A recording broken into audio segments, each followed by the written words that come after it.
আসসালামু আলাইকুম রহমতুল্লাহ। 2026 সালের ফেব্রুয়ারি মাসে বাংলাদেশের 13তম সংসদীয় নির্বাচন হতে যাচ্ছে। এই নির্বাচনে কিছু দল আছে যারা বর্তমানে কম্পিটিশন করতেছে, তার মধ্যে বিএনপি এবং 10 দলীয় জোট সবচেয়ে বেশি হাইলাইটে আছে। তো আমি চিন্তা করতেছি কাকে ভোট দিব। আমি এই ব্যাপারে কনফিউজড, এবং আমার মতো আপনিও হয়তো কনফিউজ যে আমি কাকে ভোট দিব।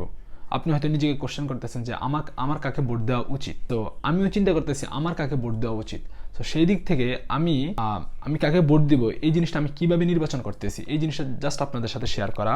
জিনিসটা হলো, আমি প্রথম দেখতেছি যে বাংলাদেশের সবচেয়ে বড় প্রবলেম কি।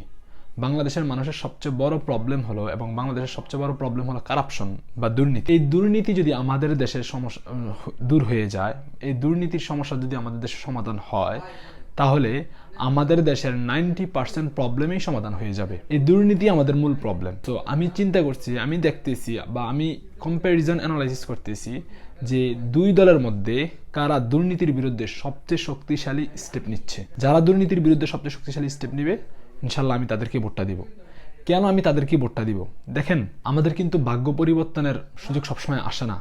আল্লাহ তাআলা কোরআনে বলছেন, ইন্নাল্লাহা লা ইউগাইয়িরু মা বিকওমিন হাত্তা ইউগাইয়িরু মা বিআনফুসিহিম। নিশ্চয়ই আল্লাহ ওই জাতির ভাগ্য ততক্ষণ পরিবর্তন করেন না যতক্ষণ না ওই জাতি তাদের ভাগ্য পরিবর্তনের চেষ্টা করে। তো আমাদের কাছে সুযোগ এসেছে বর্তমানে আমাদের ভাগ্যকে পরিবর্তন করার জন্য।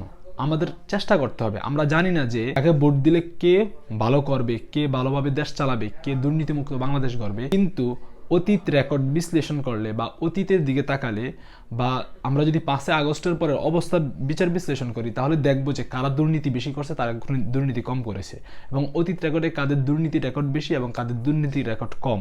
সো সেই অনুযায়ী আমরা বিচার বিশ্লেষণ করে আমরা আমাদের ভোটটা প্রয়োগ করতে পারি।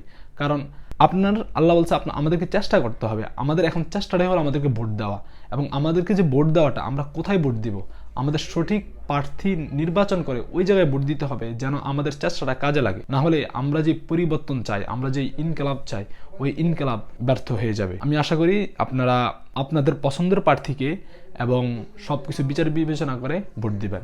ইনশাল্লাহ। ইনকিলাব জিন্দাবাদ। আসসালামু আলাইকুম রহমতুল্লাহ।